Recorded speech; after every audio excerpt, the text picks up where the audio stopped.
Okay, I gotta hurry up and make this review before I just have a brain aneurysm or something. Like, Raw was pure trash. And it's really sad that we're coming up on Survivor Series and you have Punk, you have Roman, you have Brock, you have all the stars, but somehow Raw is still trash. You know, you start off with, these cheap, I can't even say pops. They're calling it cheap pops, but at this point, Triple H is selling tickets off of entrances. That's it. The same old entrances that last, 100 years. That's why I cannot watch Raw or SmackDown live. I wait about 1 hour before watching it on Netflix so I can skip the commercials and I can skip the entrances. Everyone has this Undertaker long ass entrance. Everybody has the longest entrance in the world. We're getting 4 or 5 minute entrances. Like, I'm skipping Roman entrance. I'm skipping Cody's entrance. I'm skipping CM Punk entrance. Isn't too bad until he starts soaking it in. I officially skip Jey Uso entrances all the time now. It's too long. And then you have Roman, Cody, Punk, Jey Uso. They all have to aura form. They have to sit there and wait for the crowd, to aura form off of. But basically, after 15 minutes of entrances, Cody, Punk, and Roman have nothing to talk about besides, who team is this? Who team is this? Who team is this? And it's the lamest excuse for Roman is, I don't like you, but I hate the Vision worse. This is like elementary story writing. Vince would never have this. Eric Bischoff would never have this. Paul Heyman would never have this, except he's working for Triple H, so he has to play his role. And I mean that then it's nothing. And then later on in the day, we get the Usos, backstage with the big three. And, the Usos are the only ones that sort of made sense, saying like, we're the only tag team, out here that has some clout or whatever. Y'all might be the big three, but y'all also have the Usos, like the greatest tag team in WWE. I'm just saying that story-wise. And y'all are so worried about Cody, Roman, and Punk. Which, I understand that. But I also understand that Jimmy Uso never won a title. That's just the way we have to look at that. Like, Jimmy Uso, I don't know, his rating is like a 70, and maybe everyone else's rating is in 90s. But story-wise, I guess this makes sense. But we're gonna move on from this. And before I move on from it, I just want to say, Roman, Punk, Brock Lesnar, Cody, They probably won't do much in the War Games match because they're old. Cody not so much, but I mean he is the champion, but they can't get him too hurt. So I don't think they're going to be doing much. It's probably going to be the Usos, the Bronze, Logan Paul doing most of the heavy lifting in that match. Moving on, Gunther versus Carmelo Hayes was a good match, but I mean Carmelo Hayes was doing pretty much everything. Athletic. I mean, I expected Gunther to win, but I expected Carmelo Hayes to also win only if, someone interfered in the match. Because you can't put over Carmelo Hayes over Gunther just in a Raw match.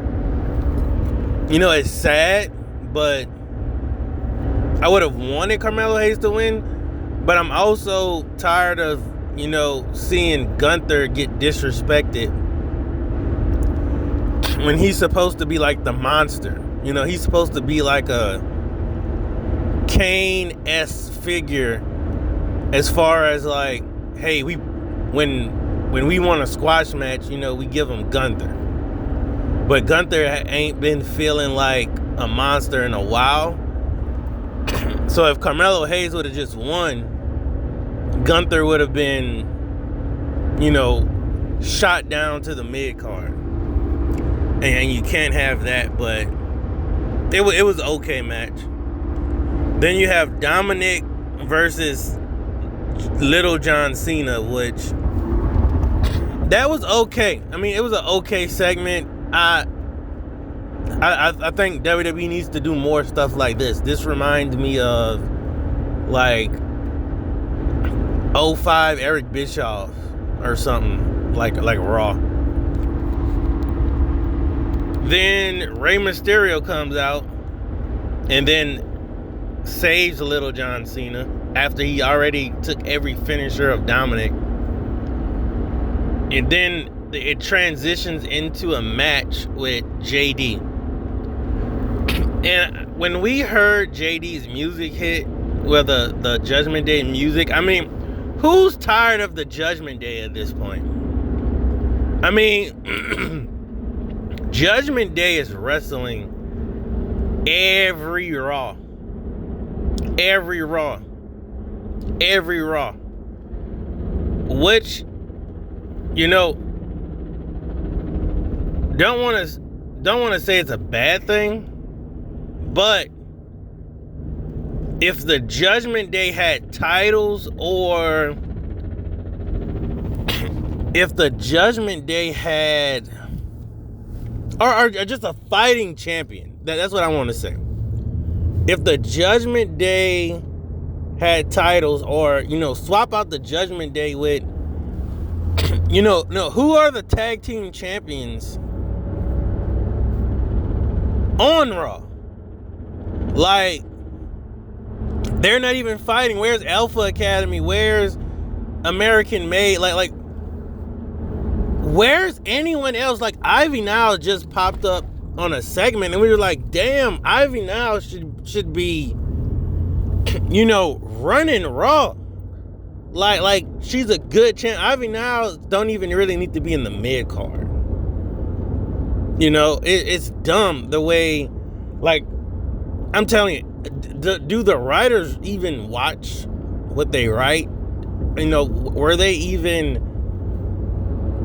Did they even watch wrestling in the last 20 years?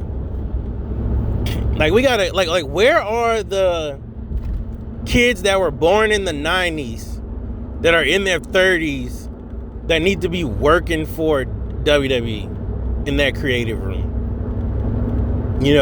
Where are the kids that grew up in the Attitude Era? Where are the fans that watched ECW, watched WCW, watched WWF, and even watched, the early 90s stuff? Why aren't they working for WWE? But nevertheless, back to Rey Mysterio. He wins the match. Rey Mysterio's 50 and, you know, still doing all the luchador stuff. Haven't missed a beat yet. Then you get the women's huge War Games brawl. Like, why? I mean, we don't care. Skip. Then Solo defeated Penta, which was probably would have been a good match, but some kind of way Penta injures himself, which honestly I think Penta has been wrestling with a torn bicep since like he came to WWE. But I think they said his shoulder or something. I don't even know if this was kayfabe injury or what. Then you get Drew McIntyre and Logan Paul defeated the Usos in their match or whatever for the advantage. And the match was okay. Honestly, it was under okay. We got to see Jimmy Uso pop off. I think that was the only good thing. And then they start brawling. Of course. They start brawling to go off the air. Brock Lesnar comes out with all the aura, the Beast Incarnate, and then he has the worst botch in probably Raw history when his fireworks hits and he has to do that little kick thing. And then he completely falls on the ground, flips backwards, and gets back up like nothing happened. I thought Brock had like did something like on purpose to like hit like a backflip or something, but nah. He just slips, rolls backwards, and then goes in the ring. And I'm like, okay, this guy is like a goofball, and Roman officially is the monster now. You know, I don't know if Brock's doing this on purpose, you know, the ripped pants and all of that stuff, but, you know, Brock is going out sad. And this is the type of stuff that messes with your mental. I think this is probably Brock's last year unless they pay him like $1 billion to stay. But yeah, like, you know, the sad part about this, AEW can't even capitalize off of this, and AEW is pulling out all the hardcore nonsense stops. And I'm telling you, AEW just being more hardcore and bloody and all of that is not going to get you ratings, because anyone over 30 is going to look at that and be like, yeah, but at the end of the day, we're all grown men and we know what that hardcore nonsense fake wrestling is doing to your body.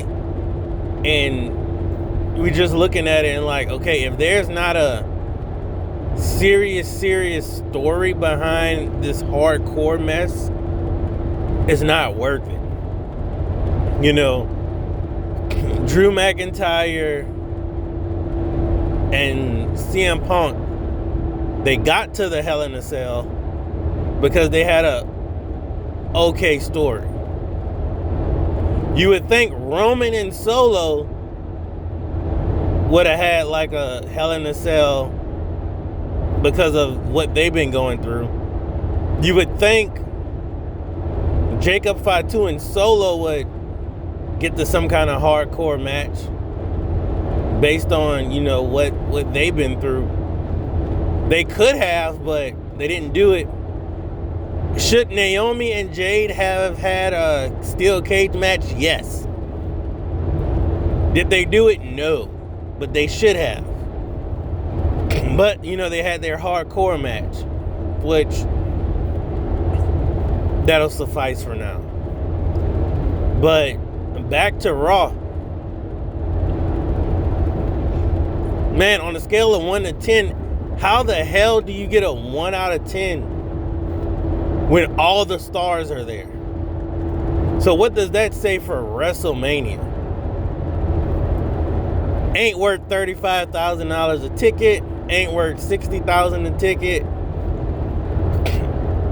Like, I wouldn't want my brand anywhere near wrestling unless it was like Bianca Belair or something like that. WWE is making the worst product ever.